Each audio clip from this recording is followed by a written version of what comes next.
এই রবিবারে আসছে আপনার একটা দিন আসছে, এই দিনটার নাম হচ্ছে আপনার পহিলা বৈশাখ। আপনাদের মনে না থাকলে আমার মনে আছে। কি বৈশাখ? পহিলা বৈশাখ।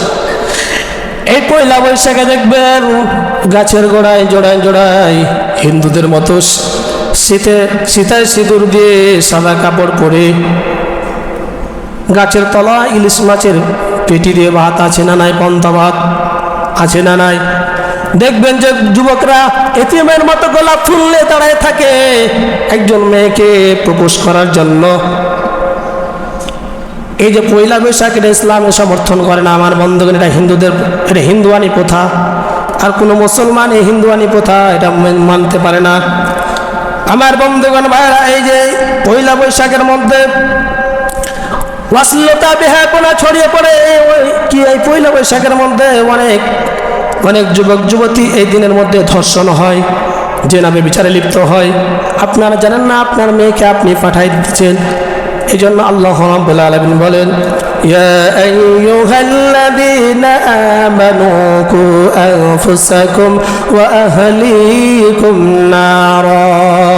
আল্লাহ রাব্বুল আলামিন, হে ইমানদারগণ, তোমরা নিজে জাহান্নামের আগুন থেকে বাঁচো, তোমরা নিজে জাহান্নামের আগুন থেকে বাঁচো এবং তোমার পরিবার পরিজনকে জাহান্নামের আগুন থেকে বাঁচাও। তাহলে আমি নিজে বাঁচবো জাহান্নামের আগুন থেকে, আমার স্ত্রী, আমার ছেলে, আমার মেয়ে, আমার মা বাবা সবাইকে জাহান্নামের আগুন থেকে বাঁচাতে হবে না? হবে না? তাহলে আমি বাবা হয়ে একজন আমার মেয়েকে দিলাম পয়লা বৈশাখের পোশাক কিনে, আমার স্ত্রীকে দিলাম পয়লা বৈশাখের শাড়ি কিনে, যাও ঘুরে এসো। আপনার স্ত্রীকে যতজনা দেখবে সব জেনার গুনাহ হবে না? হবে না? যতজন যুবক দেখবে মনে মনে খালি কি করবে?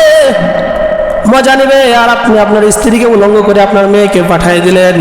এই জন্য পয়লা বৈশাখ কোনো মুসলমানদের রীতিনীতি হতে পারে না, পয়লা বৈশাখ কোনো মুসলমানদের কালচার হতে পারে না। এই জন্য পয়লা বৈশাখ মানা যাবে নাকি? যাবে নাকি? এই জন্য পয়লা বৈশাখ মানা যাবে না। নবী করিম সাল্লাল্লাহু আলাইহি ওয়াসাল্লাম বলেন, কুল্লুকুম রাইন আলা কুল্লুকুম রাইন ওয়া কুল্লুকুম মাসউলুন আন রাইয়াতিহি। কাল কিয়ামতের ময়দানে আল্লাহ রাব্বুল আলামিন প্রত্যেকটা গার্জিয়ানকে ধরা হবে। এই দেশের গার্জিয়ান আমাদের প্রধানমন্ত্রী, একজন ইউনিয়নের একজন গার্জিয়ান হচ্ছে একজন কি চেয়ারম্যান মেম্বার, একজন বাড়ির গার্জিয়ানকে একজন অভিভাবক, একজন বাবা, একজন দাদা, প্রত্যেকটা গার্জিয়ানকে ধরা হবে। প্রত্যেকটা গার্জিয়ানকে কাল কিয়ামতের মধ্যে ধরা হবে যে তোমার আন্ডারে যতগুলো লোক ছিল এটা আল্লাহর হুকুম পালন করেছে কিনা, আপনার স্ত্রী আপনার হুকুম পালন করেছে কিনা, আল্লাহ রাব্বুল আলামিন হুকুম পালন করেছে কিনা। এই জন্য প্রত্যেকটা গার্জিয়ানকে কাল কিয়ামতের ময়দানে জবাবদিহি করতে হবে। আপনি বাড়ির মালিক, আপনাকে কি করতে হবে? কাল কিয়ামতের ময়দানে হিসাব দিতে হবে যে আপনার পরিবারের মানুষরা আল্লাহ রাব্বুল আলামিনের হুকুম মেনেছে না মানে নাই, আল্লাহ রাব্বুল আলামিনকে বাদ দিয়ে অন্য কোনো হুকুম করে পালন করেছে নাকি। আমার বন্ধুগণ, আমার ভাইয়েরা, নবী করিম সাল্লাল্লাহু আলাইহি ওয়াসাল্লাম হাদিসের মধ্যে বলেন, 3 শ্রেণীর ব্যক্তির জন্য জান্নাত হারাম। 3 শ্রেণীর ব্যক্তির জন্য জান্নাত হারাম।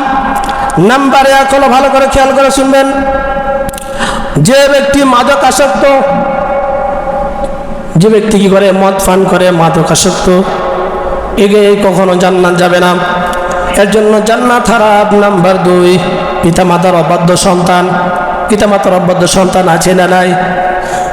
নাম্বার 3, দায়ুস মানে কে? হুজুর এখন বলবেন দায়ুস মানে কে? দায়ুস যে তার পরিবারের মধ্যে ব্যভিচারকে প্রশ্রয় দেয়। আমার স্ত্রীকে, আপনার স্ত্রীকে, আপনার ছেলেকে, আপনার মেয়েকে বলেন যাবাটা ঘুরে আয় টাকালে, এই যে মোটরসাইকেলে তেল ভরে দিয়েছি, ঘুরে আয় গে, যা প্রেম করে অমুকের মেয়েকে তুলে নিয়ে আমি দেখে নিব। এরকম আছে না নাই? এই যে আপনি অন্যায় কাজে প্রশ্রয় দিলেন, আশ্রয় দিলেন, আমার বন্ধুগণ আপনি দায়ুস। আর দায়ুসের ঠিকানা কোথায় হবে? চিরস্থায়ী জাহান্নাম। এই জন্য এই সমস্ত খারাপ কাজ করা যাবে না।